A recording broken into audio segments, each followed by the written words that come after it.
Okay, we're going to get started. Chiefs, if you can make your way up, everyone is invited to come and stand right in front of the flags. Chiefs, not just chiefs, proxies, counselors, community leadership right here. But we're going to invite everyone, actually everyone that's here, including all the staff. You're welcome to come up, and the chiefs will stand behind the Grand Chief, and all of the staff, everyone that's here, you're invited to come up and stand behind everyone as well.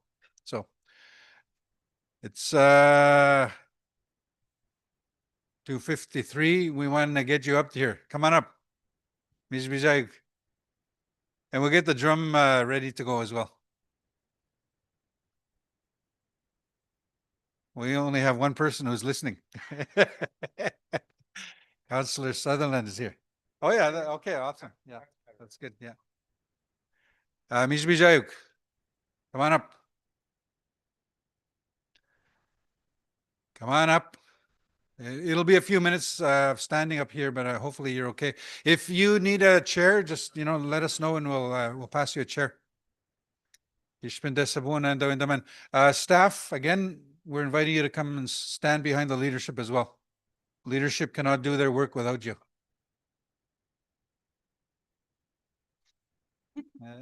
Yeah. Just say World Series champion. World Series champions. Yeah, we got the. I was going to say something about the Leafs too, but I got a big bad Bruins fan right behind me. Got to watch myself. So When it? Yeah, we'll have online, but yeah, Zen Bijak. So we're gonna get started right at 3:00. It's 6 minutes to 3. Everybody's invited to come in.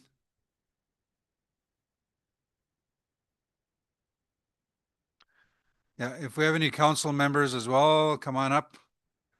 We're inviting the media to come in. We have the drum. I'm not sure media in person. We have media online, but in person, wherever's best. I don't know if you want to sit there or come in right inside, whatever's. I'm not sure what Mike had arranged, but grab a seat at the table. We're going to be doing this online, so I don't know if you need to patch into the audio somehow or whether you're just going to do it from there, whatever's easier for you. So we'll get started in about 4 minutes. As you got. Again, chiefs that are here, you're invited to come and stand behind the Grand Chief. Also staff, everybody's welcome. We have the observers gallery in the back. You're okay there as well. Yeah, I won't bother saying that.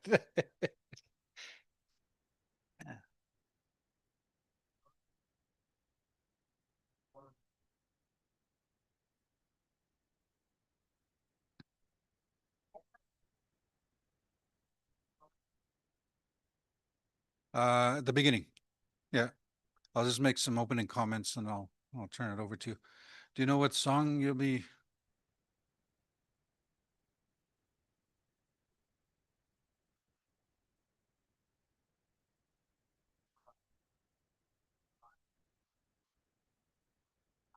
Staff song? Okay.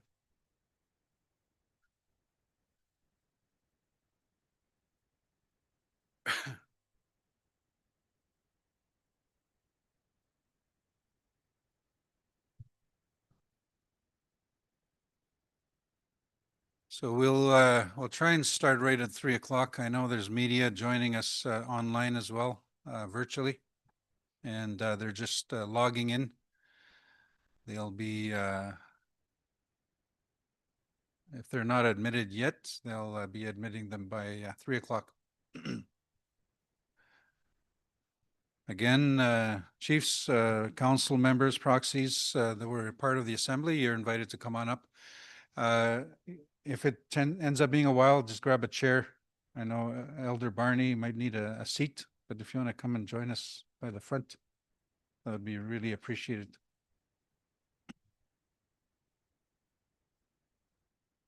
Yeah, we'll give it a couple of minutes. I think right behind me, we were trying to position somebody with the hat of this year's, we know will be this year's World Series champions. Where is he? Where is he? He's hiding in the back. I was just saying earlier, I was trying to get a Leafs cap as well, but I think it's a Boston Bruins fan right behind me. Is there enough room for you here? Yeah. Where did you get put? No. Yeah.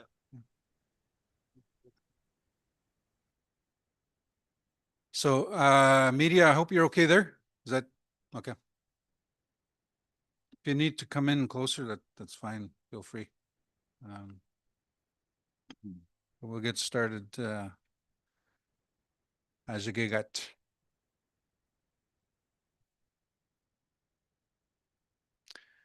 So there is a statement that will be handed out as well. Mike, has that gone out? The press release? Okay. If it hasn't gone out, it will be going out very shortly. So I had invited all of the chiefs, council members to come and stand behind the Grand Chief and the Executive Council. We do have the Deputy Grand Chiefs here as well. And any staff that wants to come and stand behind their leadership, you're more than welcome. In fact, you're invited. You're encouraged to come on up. Community members, even if we have community members that you wish to join, come and stand behind the leadership. Of course, we've got the observer gallery in the back. Feel welcome. Been there all day. But the invitation is there. Gishpin wipijain kiamagwa kegin jibijain. I'm going to call somebody out. I see a fellow Sandy Laker in the back. You're welcome to.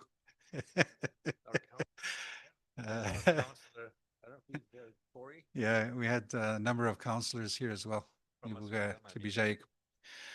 it's 3:00. So I'd like to welcome everyone, media, those of you here in person, as well as the media joining online. I'll do a quick introduction, but it's important to start in a good way. So I'm going to invite the Pierre family drum to open this session with a song. I'm told this is the staff song in honor and recognition of Dr. Richard Lyon, correct? Okay, so Pierre family, if you can open the Pierre family drum, if you can open the session.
Miigwech, thank you to the Pierre family drum. So those of you that wish to sit, you can have a seat. Of course, delegates, chiefs, council members, leadership, and staff and community members are here standing behind the Anishinaabe Nation Executive, Grand Chief Alvin Fiddler, Deputy Grand Chief Bobby Narcisse, Deputy Grand Chief Anna Betty Achnibenescum, and Deputy Grand Chief Mike Matadawaban. I'd like to welcome everyone here. My name is Adam Fiddler. I've been moderating, facilitating over the past 3 days this special gathering that's been happening. It's a special justice forum, symposium, dealing with several issues. We've had partners, Anishinaabe Police Service. We've had Anishinaabe Legal Services Corporation, as well as Anishinaabe Nation. So I'd like to welcome everybody here. There is a declaration that has been developed by the delegates, the Assembly. Just make a note that it's not only Anishinaabe Nation, but it is chiefs and community leadership from Treaty Number 9 and Ontario Treaty Number 5 First Nations. So we do have an agenda. What we will be doing is I will introduce the speakers. We will start with Grand Chief Alvin Fiddler, and then we will turn online. Joining us from Ganoogaming, we have Ganoogaming Chief Sherry Taylor. She'll be joining us from Zoom. And then we have 2 chiefs that will be speaking here in person. We will have Chief Gary Quizis, Niskandaga First Nation, who has also invited Lashonda, I'll get the correct spelling of the last name, but Lashonda will be speaking as well with Chief Gary Quizis. And then we will have Chief Solomon Atlukan, Yamadunk First Nation. At that point, we will open it up for any questions to the media here in the room, also online. So what we'll do is we'll go back and forth here in the room, and then we'll go online to the media that's joining us. We'll take 2 questions. We'll take your initial question, and then you have a follow-up. If you're joining us online, what I'm going to ask is if you do have a question, just hit the raise hand function, and we'll have you recognized with your question. So with that, I'll turn it over to Grand Chief Alvin Fiddler. Miigwech, Adam. Mina miigwech Naik Gimatigowatz. Good afternoon, everyone. I just want to acknowledge everyone that's in this room,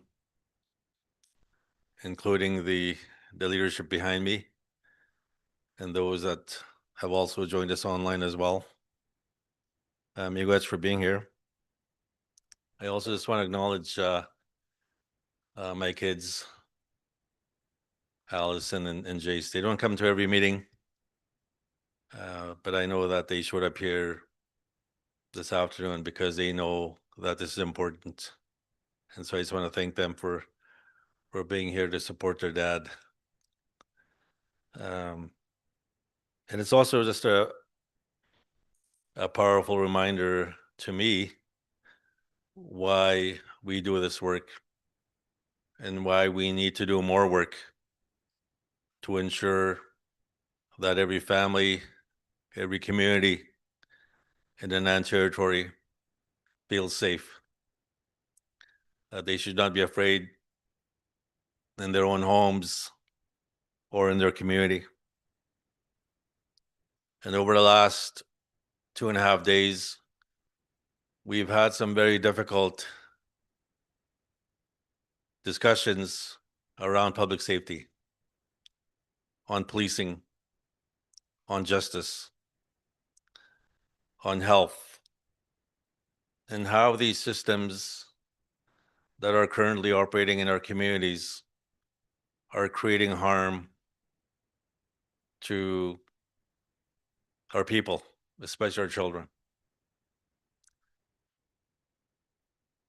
And we talked also about how these failures manifest themselves in our communities with the high rates of our people being in jail, or our people, especially our young people, taking their own lives or overdosing on illegal drugs. And so our leadership over the last 2.5 days have instructed us to make this declaration and also to create a plan in partnership with our treaty partners, Ontario and Canada, to ensure that the things that they've talked about here the last 2.5 days are not just words on a piece of paper, but actually action on the ground in their communities. And yesterday morning, while we were opening up our meeting, we received some very difficult news from one of our communities in Kenogami.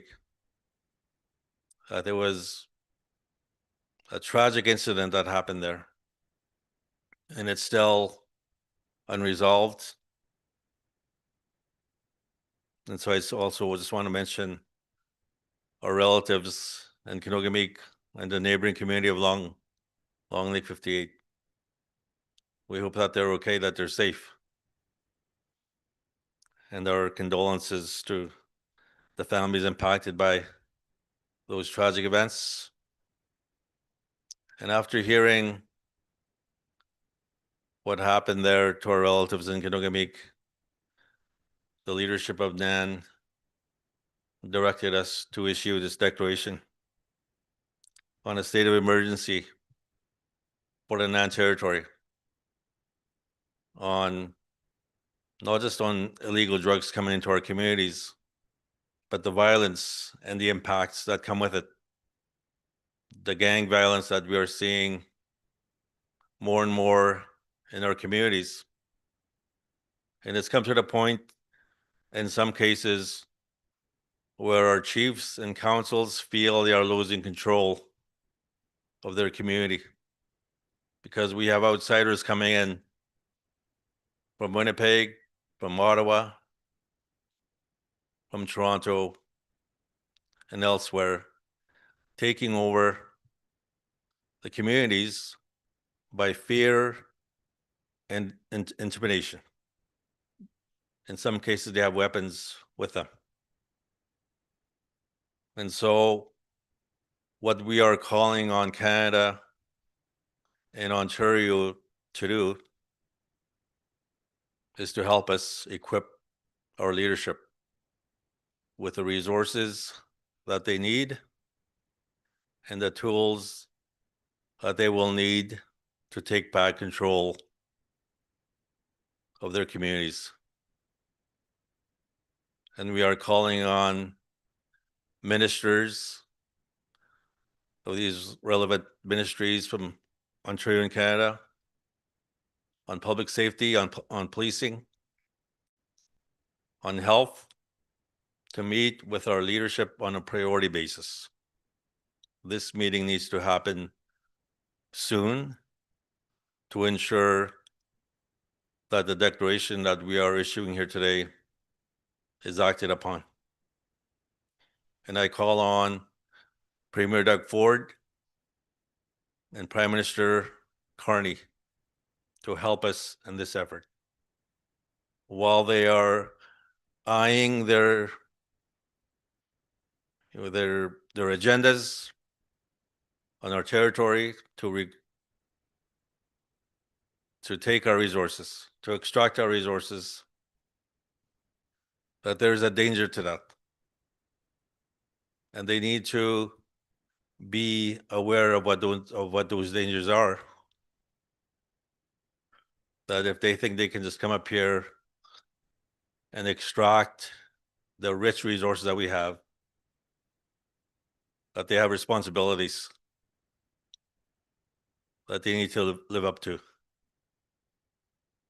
And that starts with ensuring community safety, public safety for every citizen in the NAN territory. And we want them to make those commitments today. And so at this time, I will turn it over to one of our leaders who has been directly impacted by what we have been talking about here the last 2.5 days. From Ginogimik, Chief Sherry Taylor.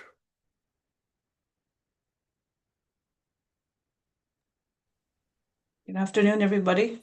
I hope you can hear me.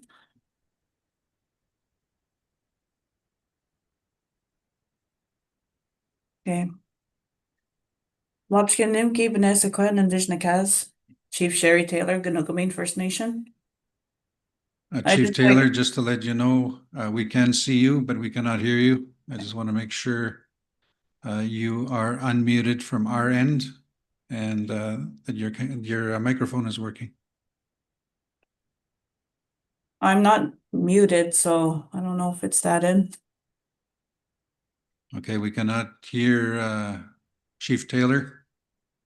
We're just looking from our end. I'm not sure if it's something at your end, but you are not on mute as of now from our end. So we're just Can you hear me?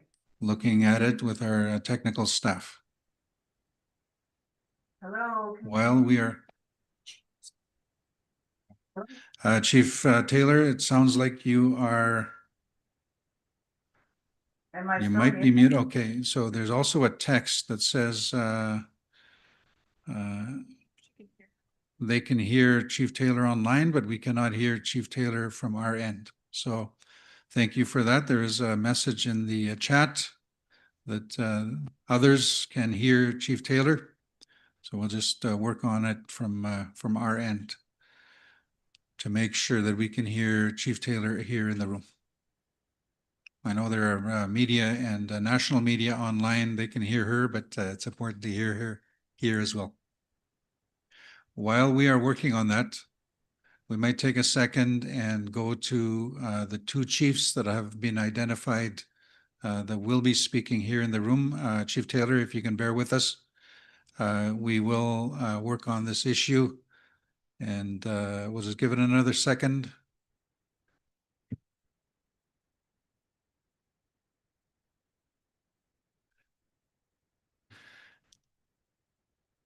Chief Taylor, let's give it one more shot. Okay, can you hear me? Okay, we still can't hear you from our end. So we'll come back to you, Chief Taylor, in Gunuguming. So next, I'd like to invite Chief Gary Quizis from Niskandaga First Nation, who is joined by Lashonda Waswa.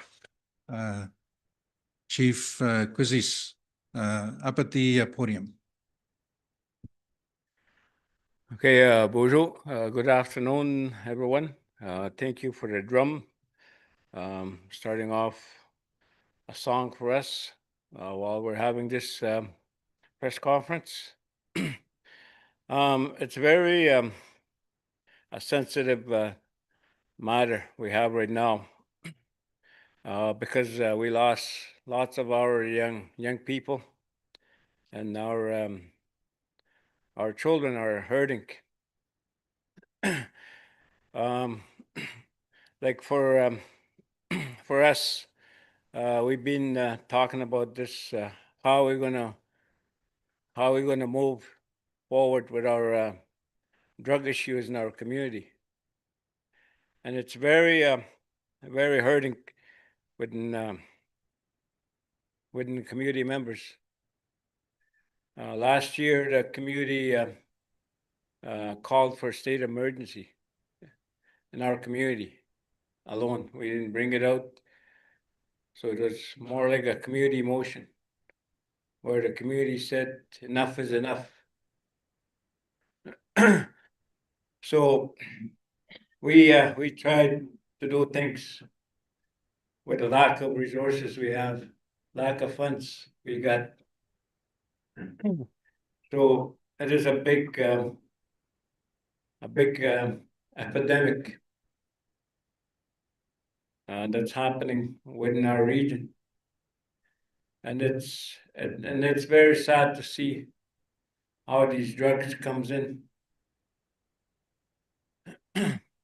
During summer festival, we bought a K-19 for 6 days.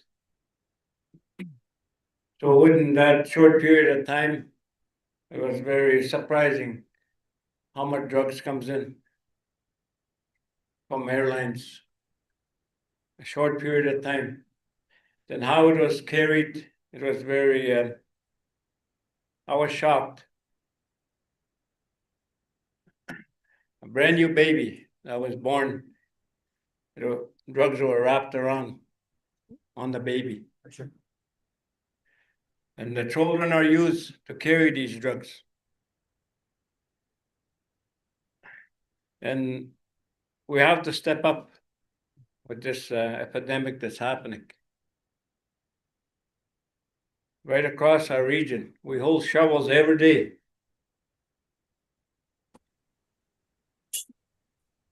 To bury a loved one. Within this NAN assembly, NAPSA assembly, there's some chiefs that went for a funeral because their loved one is lost due to a drug overdose or a violent.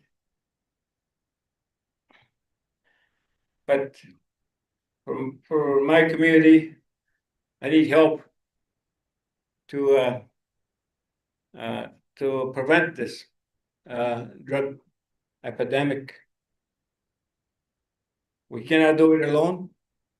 It's all across the board of NAN. You hear the Grand Chief speak about NAN territories. Everybody's hurting. Everybody has the same situation.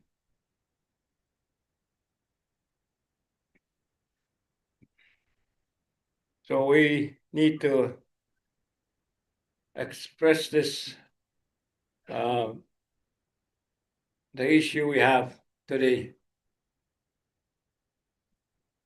I don't hear any government officials speak about this. Our health issues, our infrastructure, our drug issues that never been expressed. There's no public safety up north. Nobody's searched. When I go down south, I get searched. I get stripped almost. And where is our safety for the whole north? So, miigwech dikit gagainin bangi gagagituan. we gaat tussen dik, gaat tussen de wagen in, he is a 7.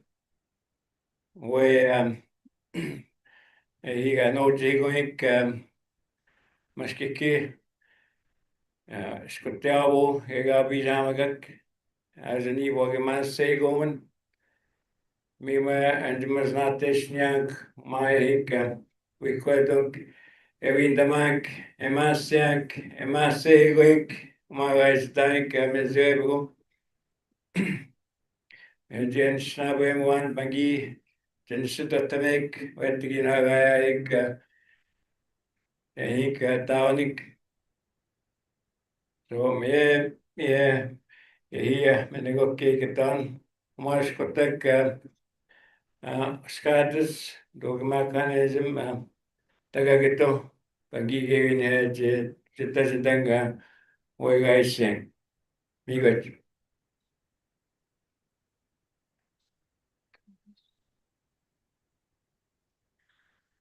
Bonjour, Lashonda Waswa, Nindishkas, Nishkanaga First Nation in Dunji. I am Lashonda Waswa. I am from Nishkanaga First Nation, and I am one of the council members of Nishkanaga First Nation as well as a youth. And I'm here to speak on behalf of my community. First of all, I just want to send my prayers and my wishes that our communities heal. My prayers are to Ganugaming, along with all our other First Nations, especially those community members who are struggling with these addictions. So, as an Indigenous youth, personally, I have lost many friends who have yet to even pass away due to these drug issues.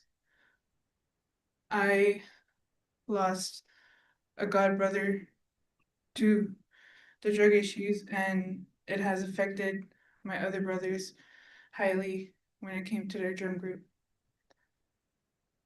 These drug issues are also causes of our own community members because of the negativity that rises.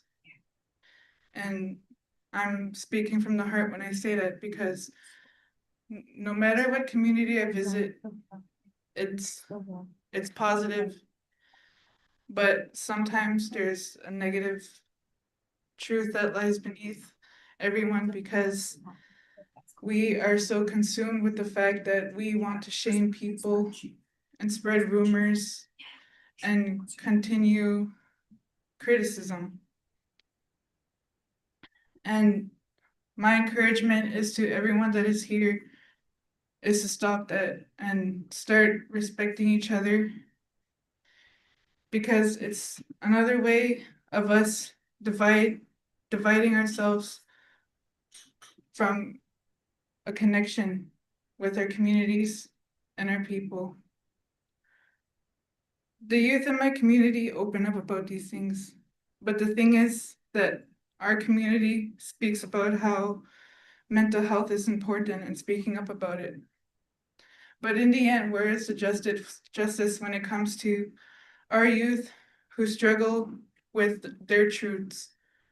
When they open up about the problems they have went through, the reason why they're doing these drugs and drinking alcohol and consuming other substances, is because no one wants to stand for them and actually be real with the fact that there are predators who targeted these youth. There are bullies in the communities who target these youth. And what I spoke about is the negativity.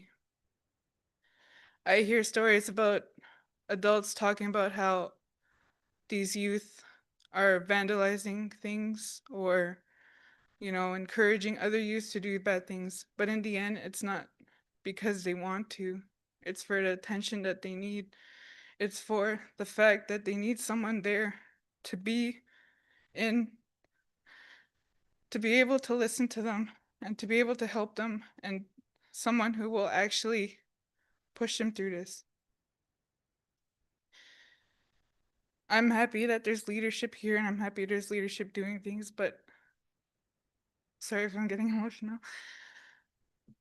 In the end, our leadership, the ones that rise higher than our chief and council, the NAN leaders, Ontario, Grand Chiefs, you know, all of you, I'm sorry, but you guys need to do more and advocate for us. All I see things are on social media. I do not see real action. I need to see action for myself. Like I take action for my youth and my community.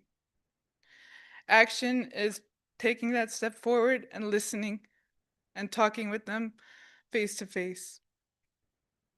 Not just fighting for, I guess, a spot with the government. Sometimes it's just being one with your communities.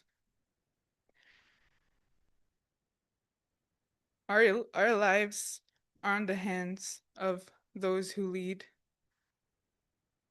As for myself, there are lives that are on my hands because there are youth in my community who trust me so much with their feelings and their issues that it gets hard because sometimes I don't know what to do because I don't have the power that other leadership do.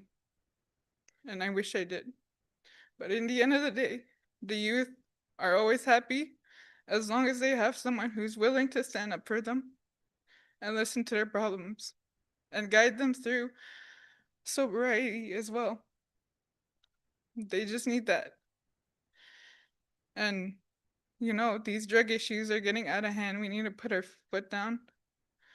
The community members, leadership, if you guys know anyone who are dealing, who struggle with these addictions, just help. We have our land. Send them out into land. We don't need treatment. Treatment doesn't always work for everyone. If they're religious, help them with their religion too. If they're traditional, send them out into the bush. Help them hunt. Send a group of women and men to detox.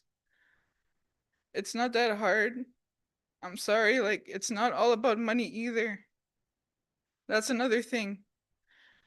You need to know that the reason for this is because of our negativity and the fact that all we do is crave for money. We need the payment for no reason when we could be doing everything for free, because that is the way of our people.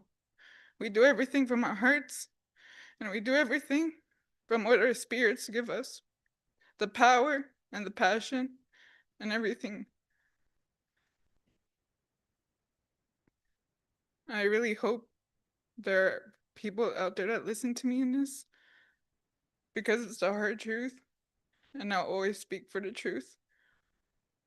I'm willing to do things for free myself, as long as it means that our community members are gonna be safe. I always I took some of my youth down the river a couple times from the Shikanaga First Nation, some of which who also struggle with addictions when it comes to marijuana or alcohol. And the difference is that when I see them out here in the city, they have different faces on than when I see them in the bush. And I do the same with powwows. When I see youth at powwows, their sobriety when they're dancing is different than when I see when they're in the city, because they're being forced to go to school and they're being they're being shown to this new lifestyle where drugs and alcohol is more accessible. The peer pressure and everything.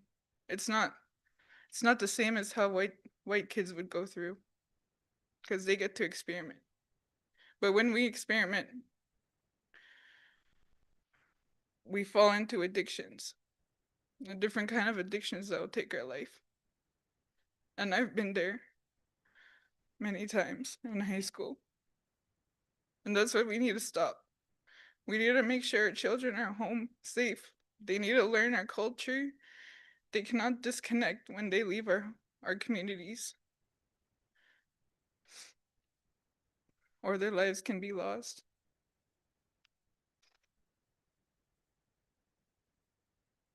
That's all I have to say for now. Miigwech. Miigwech, Lashonda Waswa, and Chief Gary Quizis from Nishkandaga. We're now going to try again. Hopefully we have our technical glitch sorted out. We're going to turn it now to Chief Sherry Taylor in Ganugamick. Try again. Can you hear me? We can hear you now. Thank you. I hear a lot of echo though. I'll do my best. Hey, good afternoon, everybody. Wapchke Nimki, Benesequen, Indigenous Kaz. Sherry Taylor, Ogamakwe, Ganugamiin First Nation. I'd just like to say thank you to the sacred items in the room. Thank you for the song this afternoon on the drum. And all those present in the meeting and online. And also I'd like to say thank you for all the beautiful messages of support, hope, and prayers that have come from leadership and others during this difficult time. I also just want to say, my deepest condolences from our council for the loss of our loved one, our community member, who lost, he lost his life yesterday to a violent crime in our community. I do have another community member that is in ICU, and we pray that he recovers. I also want to just say miigwech to the first responders and the police that are here, all the investigators that are doing their best to try and resolve and to provide some, just to give our people a sense of safety. So the situation as it is right now, since yesterday in the early hours, we had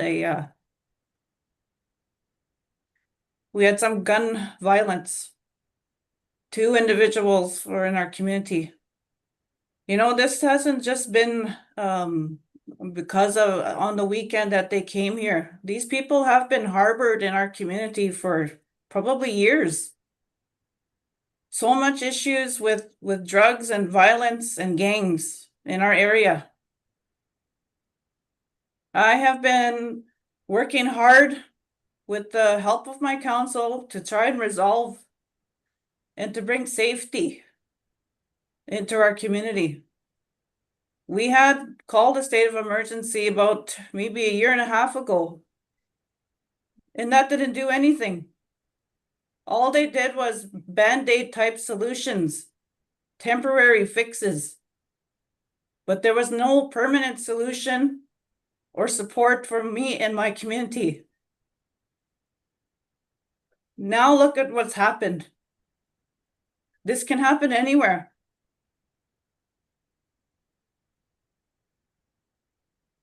We have so much that we love and care for in our community.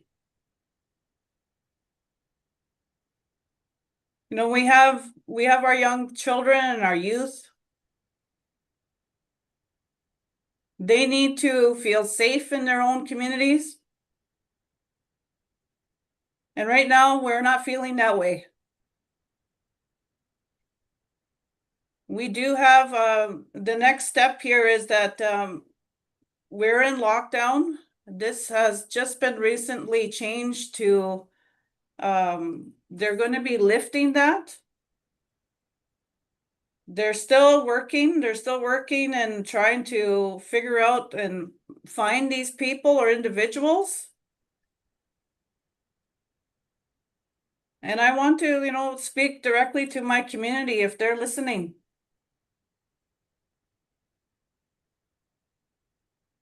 That it's up to them to help. This cannot solely land on chief and council. They all have a part to make our community safe and secure for our children. If you continue to harbor criminals and gangs, continue to sell the drugs to our kids, you will be banned from the community and you will have to leave. We are taking the necessary steps as chief and council to ensure that that happens. We are not going to sit back and just let this underground world of drugs and violence take over our community anymore.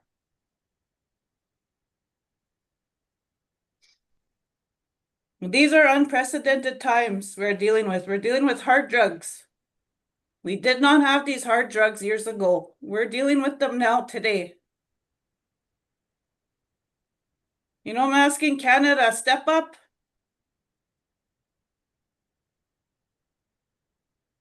They should immediately sign off on the policing service delivery model that we need to have our community safe, for our policing to have more access to resources. And, you know, Ontario, they're another treaty partner that seems to say that we're the ones who have our hands out. Doesn't seem that way to me. They have their hands out right now. They want the resources. They want development. They call the Ring of Fire. We're the impacted communities. Premier Ford hasn't reached out to me to offer any condolences, nor did Minister Rickford. And yet they call us their friends. Well, when you're a friend, you don't do that. You offer support and help.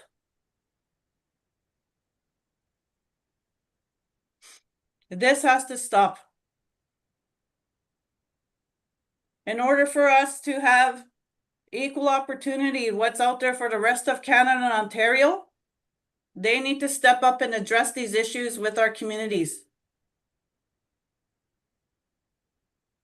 It's been very hard on all of us here in the community. We're limited. We don't have the resources that the rest of the Canada has, that the municipalities have.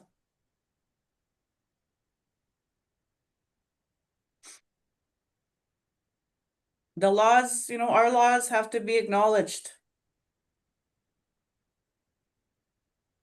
And sustainable development, you know, like what they want with these resources,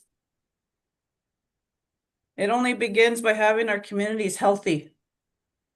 Without that, it can't happen. And that's the message that they need to receive and understand.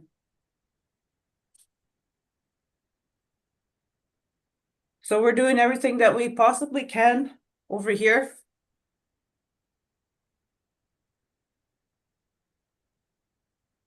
A state of emergency, you know, has been called a year and a half ago. So I'm going to be reissuing that state of emergency to address what's happened here in my community. So that way we have some more permanent solutions that we work on together as a community to do something about the horrible drugs, violence, and the gangs that are coming in. At this time, I'd just like to say thank you for listening to me. And I ask my community to help. If you know of anybody or you know of what's happened, report it. If you don't want to report it to the police, we're here as chief of council. And you all have a part. You all have a part to play to keep our community safe. I say big witch, and thank you for listening to me.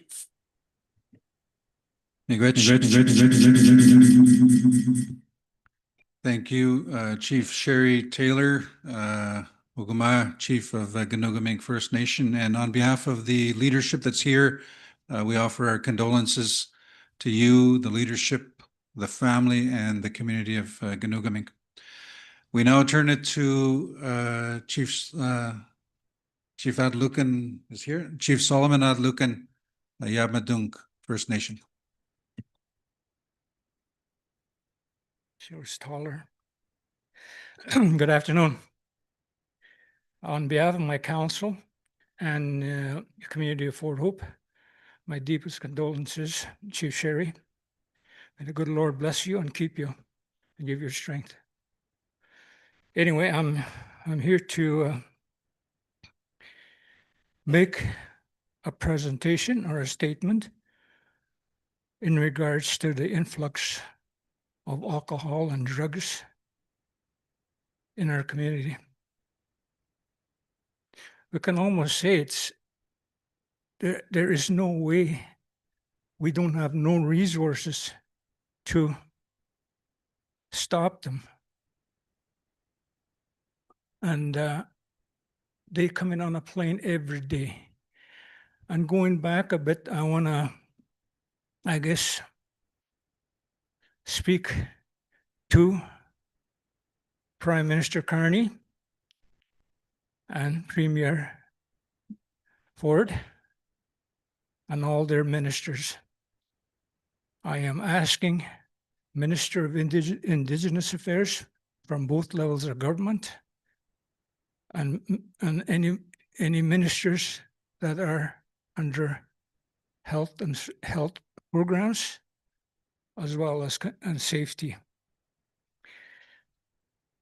I want you to come to my community. I want you to see what is happening in my community as well as others. You are our treaty partners. You are obligated to work with us, resolve that, to come up with the resources, financial or other, to give us, to help us deal with it. We have tried many things in our community. We now currently have people that search planes, and you know, there are young people that do that, searching planes.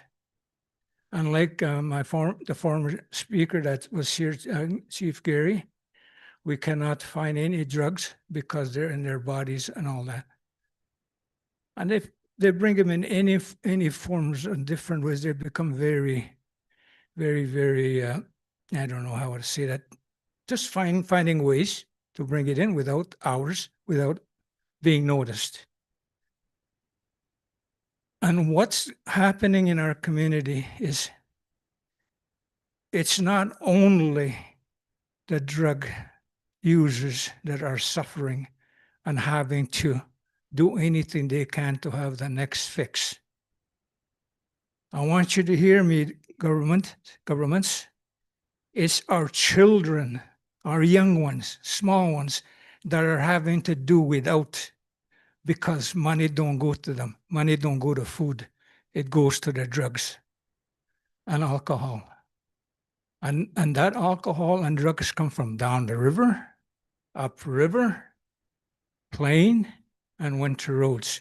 We need to have a border set. Winter road especially. Last year was the worst in my community because of the winter road. Because you as a government do not think safety for the communities up north, remote or not.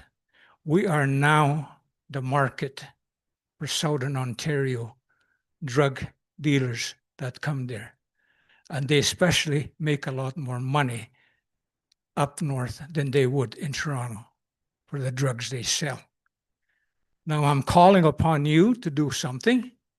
As our treaty partners, I'm calling on you to visit me and my people in the community, and I want you to see the overcrowdedness of our community yourselves. We are not, trying to, I guess, simpler word, We're not lying. It's the truth, the fact of the matter in our communities. We're having to do without. And that is not right. And yet, you come to our territory and you impose on our territory for those bills, Bill C and Bill 5. I call them the two bills, without consulting with us. You want our resources and you can't even lend a hand to help us out with our crisis situation now. It's getting very bad. So please respond to us. Our communities, our young people are dying. On our last Matawa Chiefs meeting, just for as an example, 3 chiefs have to leave the meeting for a funeral service here in Thunder Bay in a course of 3 days. And also we heard 1 death in that week of a violent death of a young man, all to do with drugs and alcohol in town here. So today, being chief, sometimes it gets so heavy, and sometimes it's not very pleasant being chief once in a while, because you see things, what's happening. You see who's hurting. You see who's doing it, and there's nothing we can do. There are laws that prevent us from doing that. We have started on that as a First Nation. From here on, regardless what post office says, if there's suspicion of a drugs in that package, I will go pick them up, take them. I want you to hear that, because if I can take a bag of drugs, how many people am I saving? Think about that. I'd rather be the one charged and then save a young life. This is where we're at. You know, so that is why I'm calling upon you, the reality of the situation. And yet all you're worried about is the ring of fire and all the other precious minerals, or critical minerals they call them, in our territory. You come to our table. We'll talk to you of all our situations here. Help us, because you are our treaty partner. And we'll talk about critical minerals and mining. I had 2 visitors there about 4 years ago, Minister Rickford of Indigenous Affairs and the Minister of Mines. We didn't meet with them in the community. We met with them in a nice log cabin about 5 miles, 6 miles from 5 miles, I guess, from our community, where it's quiet so we can talk to them. And you know what? I think they thought that we were going to talk about going ahead with some of the mining initiatives. And we told them, no, this is our agenda. Our agenda is community well-being in our community. That is what we need before we talk about anything else with the mining industry. Community well-being meaning enough houses for our people, enough protection for our people, and on our infrastructure, which is collapsing now. Those are the kind of things we want done first, and then we'll talk. See what we can do together with mining initiative. This is our territory. You're not going to come in unless we say so, unless you talk to us. Even after saying that, and Minister Rickford will attest to that, permits are still given out behind our backs. And yet we have a protocol in our First Nation how we like to be approached. And this is not happening. See what I mean about that? How, are untrustworthy, I might as well say, with the governments. You can't forget us. And Premier Ford, You're not going to bulldoze your way down to our territory. We will put a stop to that until we are satisfied what our First Nations, our communities in the North want in order to live happy families and have control over our destiny in our communities, law and order. So that is what I say to you. And give me a call. Visit me. We'll talk. You did some stuff very wrong to our chiefs.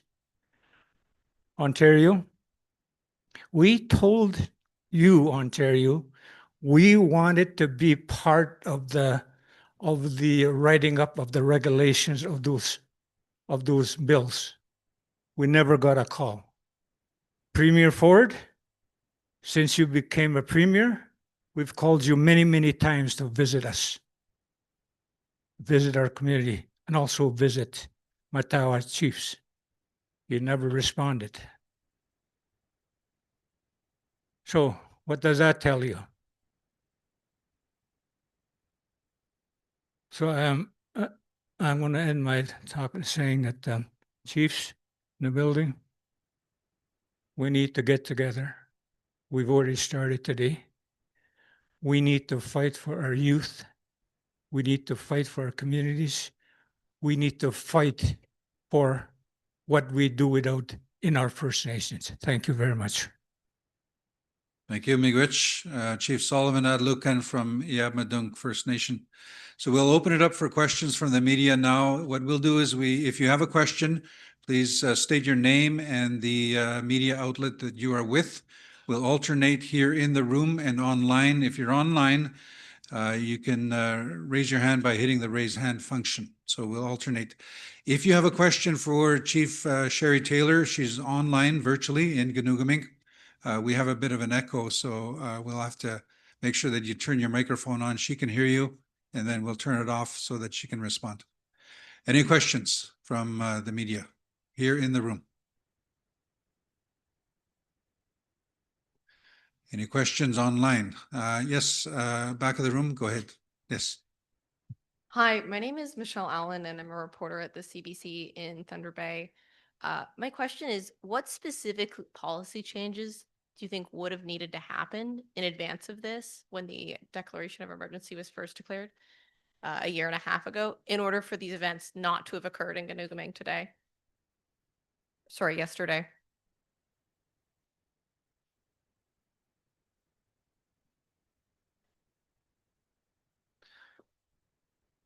So here's the declaration that was issued by our leadership this afternoon. It spells out some of the things that our leadership is asking for. So I would just refer you to that. I think one of the things that's come up over the last two and a half days is that there needs to be recognition of community of their authority to pass their own laws to ensure that their communities are safe, that police services, whether it's SNAPS or OPP, that they need to enforce those laws, and that the justice system needs to prosecute whoever goes against those laws.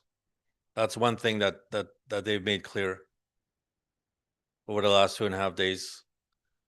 The other thing that they've talked about is the recognition of their borders to ensure that they have access to resources, to put in place security measures at their borders to ensure that these illegal drugs are intercepted or confiscated.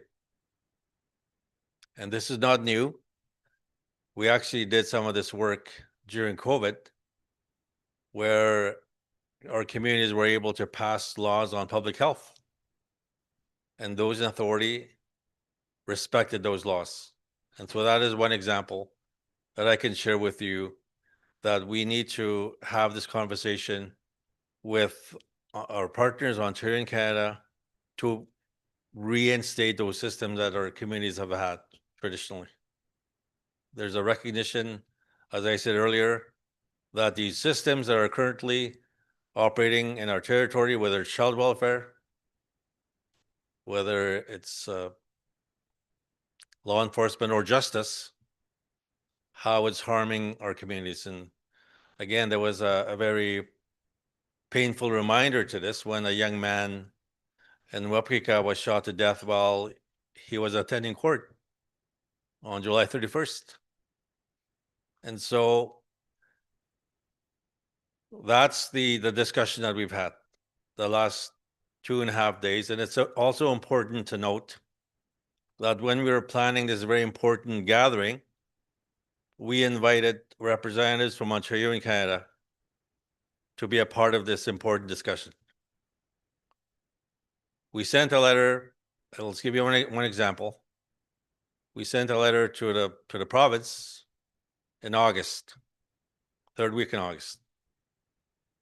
I received a letter this morning from the Assistant Deputy Minister saying that they cannot come. A day and a half after that meeting started, after this meeting started.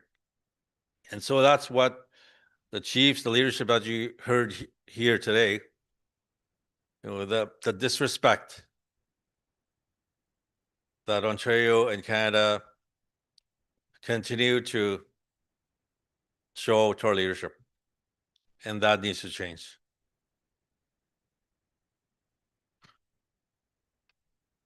If I can have a follow-up, one of the themes I've heard mentioned over and over again in discussions about these issues is that is the belief that many of the people who perpetuate the drug dealing and the violence come from other larger urban communities.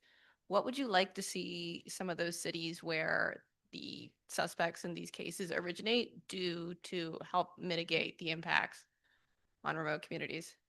And again, there needs to be recognition and support given to our leadership, that if they feel that there is a dangerous individual in their community, whether they're being suspected of selling drugs or involved in human trafficking, and yes, human trafficking is also something that is real in our communities, that the chief and the council, that they have the authority to ask them to leave.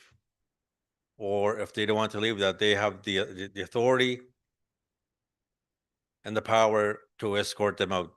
And we expect our police services that operate in that community, whether it's the OPP or NAPS, that they need to be there also.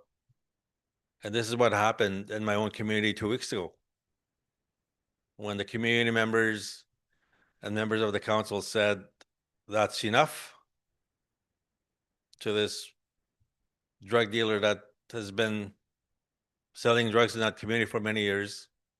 They went to that house and they asked that individual to leave.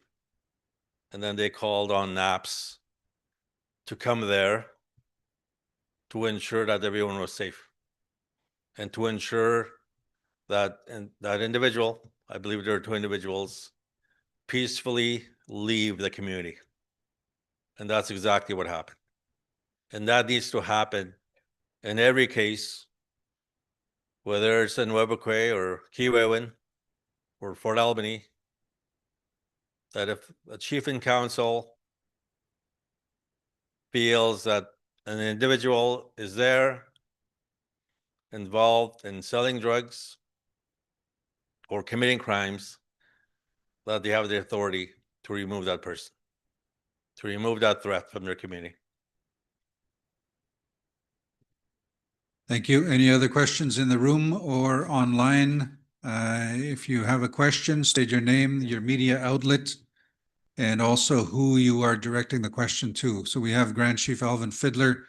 We also have Chiefs Solomon Adlukan from Yamadung, and Gary Quizis from Nishkandaga. Online, we have Chief Sherry Taylor from Ganugaming First Nation, who is in her community.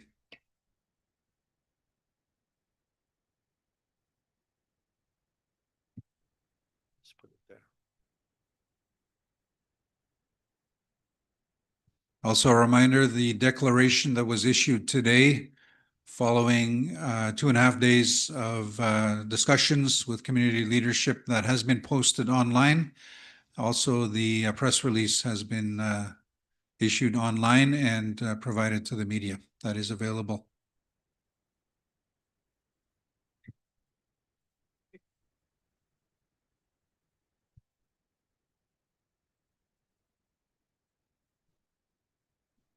We've got a question in the back. Hello, it's Rick Garrick from Wawate News. I was also wondering if you want to make any comments on the issue going on in Thunder Bay and other cities across Northern Ontario and communities as well, towns, municipalities. I didn't quite get the question there, Rick. So are you talking about our members that live off reserve, including Thunder Bay? Well, that's always been our position, that we are responsible for our citizens, no matter where they may reside. And so in the case of Thunder Bay, we've always tried to work in partnership with those that live and work here in Thunder Bay to ensure, whether it's our students, for example. I know that the school year just started, and so we work closely with all our partners to ensure that our students are safe, or we work with law enforcement and to ensure that our citizens are safe, for example, here in Thunder Bay. And it's not always easy, but we feel that it's our responsibility to ensure that they have access to housing, that they have access to health, that they have access to any of the services that they may require for them to live a good life wherever they may reside, whether it's in Timmins or Thunder Bay or Solikot. And that is a responsibility that we take very seriously, because we know that they are our responsibility, that they are our people, our citizens, and we have an obligation to ensure that they are safe. Miigwech, looks like John with the microphone. I'm John Thompson. I'm with Ricochet Media. I don't know if this is a question for you or not, but I understand that at the One Bowl housing project in Arrowland on Saturday, there was gunfire that shut down that project. This is like a mobile home operation kind of thing, and I'm wondering if anybody thinks or suspects that is or maybe connected to the men who are being sought in Long Lake and Ganugaming. And this happened Saturday. on Saturday. I wasn't made aware of that particular incident. So Chief Gagnon is here. that Yeah, puts go ahead. Grand Chief on the spot. So we have Chief Sunny Gagnon from Arrowland First Nation, who will approach the microphone, who can speak to the issue in Arrowland, but not necessarily to the connection. So Chief Arrowland, just to, I guess, be careful. Thank you, Chief Gagnon. Yeah, good afternoon, everybody. Just want to send my condolences to Ganugaming. And again, I'll answer a question in a short while, but I have to explain the situation my community is in because of what happened. And we're keeping a very, very tight vigil, because from my understanding, these guys aren't apprehended yet, but they are at large. And the communications that I've been getting is that that their next place to collect whatever they were collecting in the Ganugaming, they were heading to Arrowland. So shelter in place that was put upon the First Nation of Ganugaming, we automatically did ours, knowing that these are the two same individuals that frequent my community. So when we heard that, our people are still keeping a vigil, see what we can do. I've asked NAPS to have more presence, which they did, but it's not enough. And we don't know where these guys are. We know where they're heading from from the sources I have. But again, it's to a point where people are under their beds or have a gun handy so that they don't come into the houses. So it's very, very fluid situation in my community. And I'd like to I have to apologize to the group here that I wasn't here for the 2 days. We suffered a recent suicide and we were dealing with that. And to answer your question about what you asked, I don't know how this gets out so to the media so fast. Yet, from what I've been told, it took 2 hours for the police to respond to a situation in Gidugumi. This is what I've been told. But for that incident you asked questions about, it's not related. It's a kid with a slingshot. And the evidence that they found was a rock. It didn't even penetrate the windshield. It didn't go right through the windshield. So it's not related. So with that, that's my comment on that. If you have any questions for me, I'll be sitting over here. Thank you. Miigwech, Chief Sonny Gagnon from Aeroland. Any more questions here in the room, also online? Yes, go ahead. Hi, it's Michelle Allen from the CBC in Thunder Bay again. I have a question for Chief Taylor, if she's available to answer it online. Yeah, she can hear you. Go ahead. Great, okay. You mentioned a year and a half ago putting out this state of emergency, calling for action. Do you feel like this incident yesterday still would have happened if your first call had been heeded? Hi, it's Chief Taylor here. I believe that if more could have been done in the beginning, when we run into these emergencies and crises in our communities, that maybe we could have diverted some of the issues that we're facing in our communities, not all, but some. And at least we could have been that far ahead. That's what we're dealing with today. We're dealing with things that maybe could have been prevented. It's our laws that are not being recognized in the courts. Our resolutions that we pass as chief and council, they're not being recognized, and they're letting, these people out of jail and into our communities. So yes, there's things that need to be done, and they should have been done at that time. Thank you.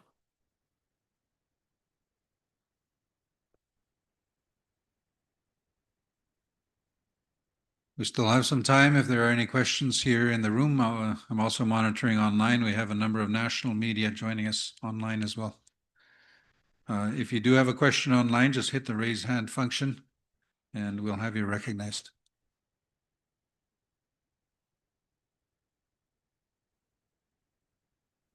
So I don't see any more questions. I know you probably have a deadline. Get back to the office to get your story filed. But I don't want to rush, but if there is anybody online, I don't see any questions. With that, I don't know if there's any final comments, Grand Chief. Do you want me just to wrap it up? Okay. So with that, we'd like to acknowledge and thank the media for joining us, those here in person in Thunder Bay and also joining from national media online. Thank you very much. Just a reminder to those in the room, we are still in assembly, so we're going to close the assembly with our closing remarks and closing prayer that will be happening The media is here. Of course, you're welcome to stay, but we know that you have to go file your stories. So with that, thank you very much. Again, the declaration of